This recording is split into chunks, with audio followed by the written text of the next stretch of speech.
Hello again, YouTube. Welcome to episode 3 of Deck Profiles by 240p Gold. This is Kurai no Shujin again. And as promised from the last video, I have a treat for you. It's my Crystal Beast Down deck. There's only one card in this deck that I'm still unsure of, and it's just because it's been working for me, but there's better choices and I know it. So maybe you guys can help me out a little bit, give me a little advice. I have the full thing. I have the extra deck this time. Not being lazy, so we're going to start this off. We're going to start with the card I'm not too sure about.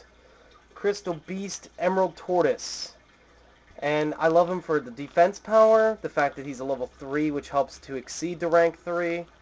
But I just like him because I just wanted to play another Crystal Beast outside of what I was doing. And I'm either playing things at max or near max.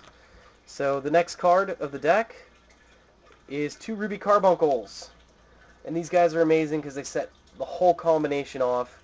Anytime these guys are special summoned, all your crystals in the back row come back to life, march on the front row, and then you get the Pegasus dance, basically. You get them coming to the front row, bringing all their presents from the deck, the graveyard, and or the hand back onto the field. So speaking of him, 3 copies of the Pegasus.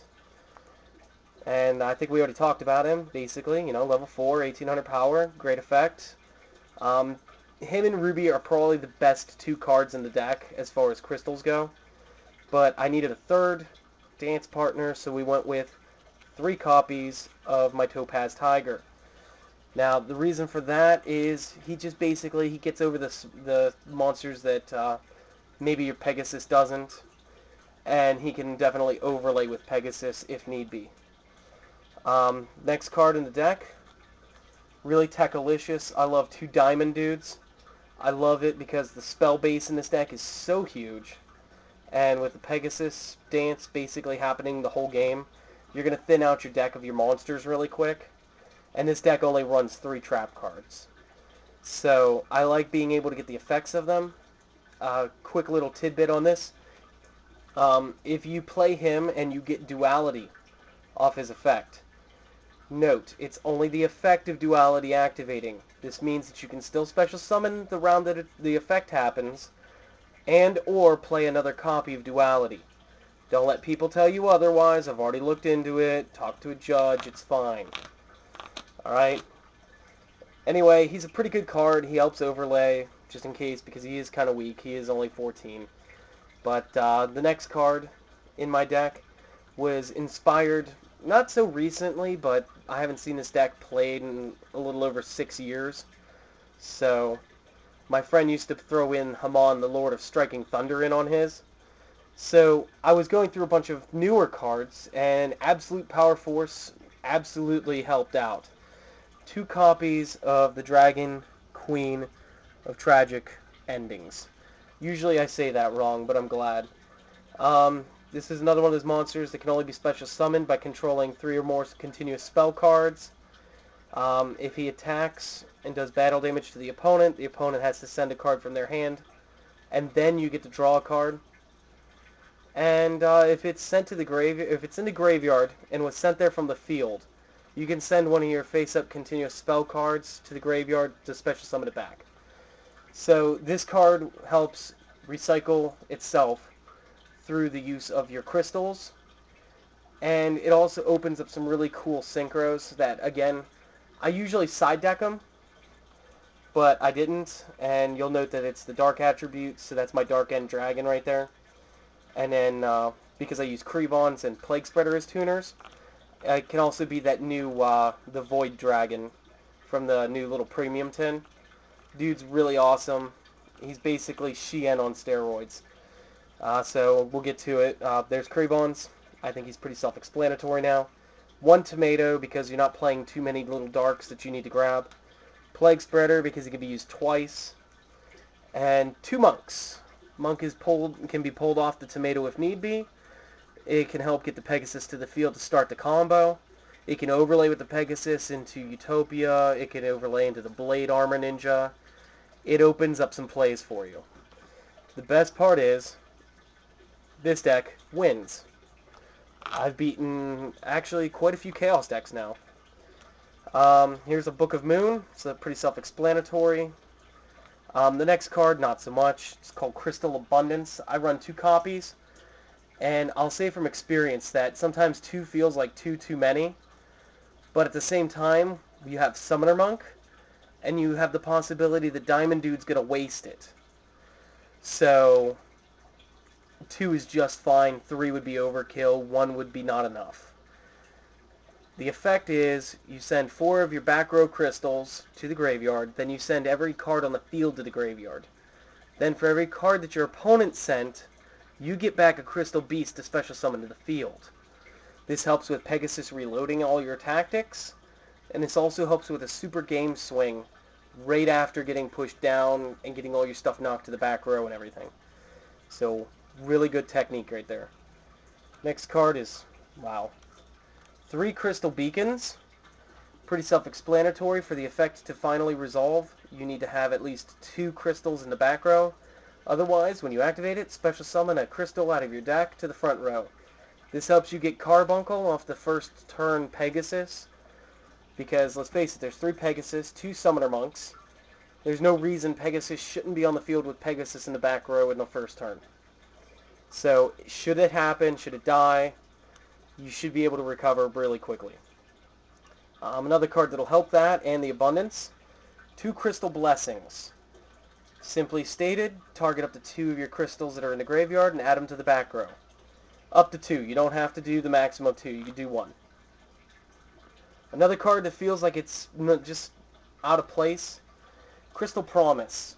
I wanted to run more, and I'd actually like to not run it at all, but sometimes you just need it. And basically stated again, revive 1 of your back row crystals to the front row. So, if you set Ruby Carbuncle because you had to, well, you just played Ruby Carbuncle as a special summon, and the back row moves again. So now for some easier to understand cards. Dark Hole.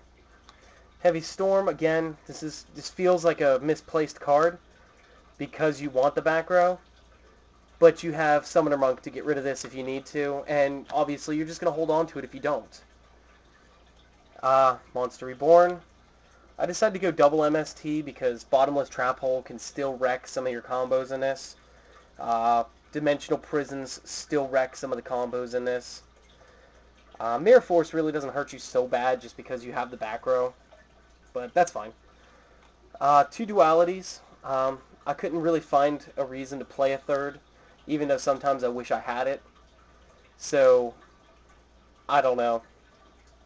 I want to hear your thoughts on that in the comment box, though. And then the last card, one more for some explanation. 3 copies of Rare Value. So basically, to activate this, you have to have 2 or more crystallized cards in your back row. Then your opponent gets to choose one of them to send to the graveyard.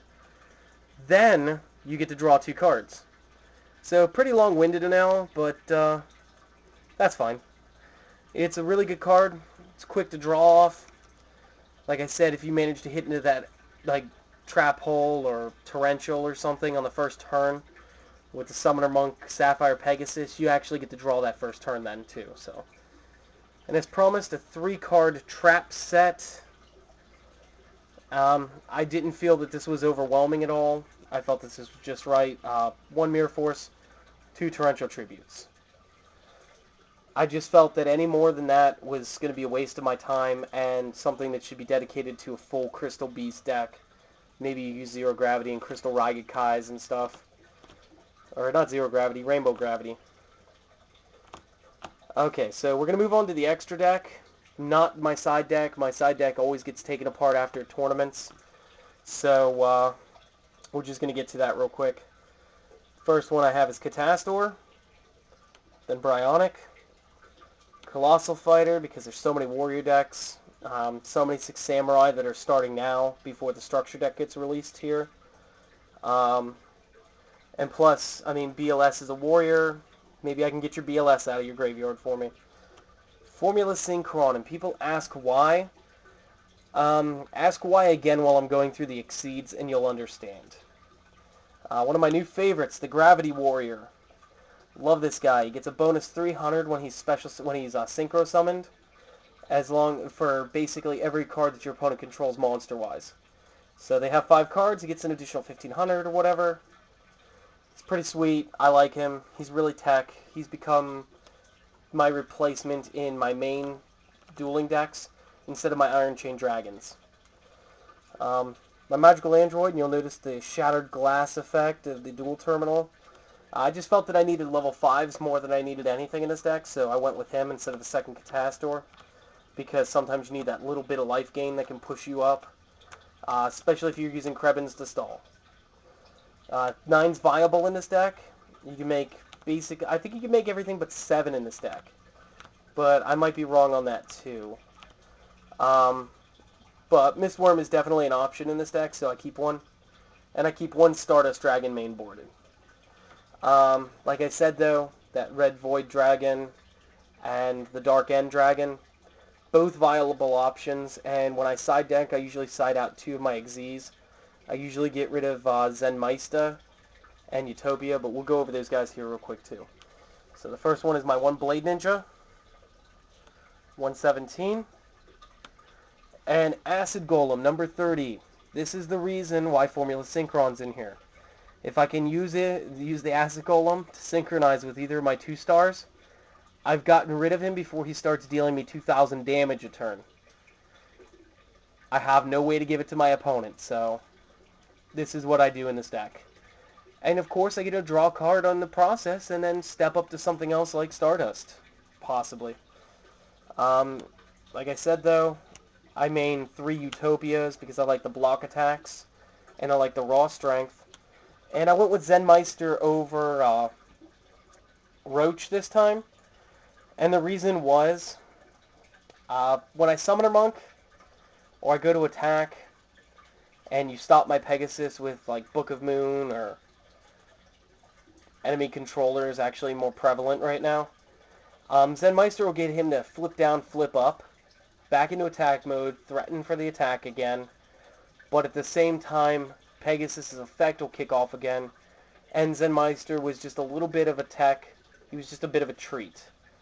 So he did his job, he did it pretty well, and I'm proud of him. But this is Crystal Beast down. Like I said, this is the one I have a couple questions on. I was really curious as to what I should swap Turtle out for. But again, rate, comment, subscribe, like, favorite, all the fancy things that YouTube does. And before I go, I'd also like to shout out that as cheap as I made this deck, I mean, yeah, a lot of my cards are shiny in here, but at the same time, I'd like to shout out to Ideal 808, which is an online Yu-Gi-Oh! Retail store, for getting this order to us as quickly as they did, because I honestly didn't expect it to come within the same week, and we got it within the same, like, 2 or 3 days. They're really fast at getting their orders out. So if you're ever online, you're looking for cards, you want to play one of these budget decks for casual tournaments and stuff, I would go from either tcgplayer.com and find a link to them there, or just Google Ideal 808. And I'd give them a look at, because I got most of this deck very cheap. So that's what I have to say. Until the next episode, just have fun getting your game on. This is Kurai no Shujin signing off.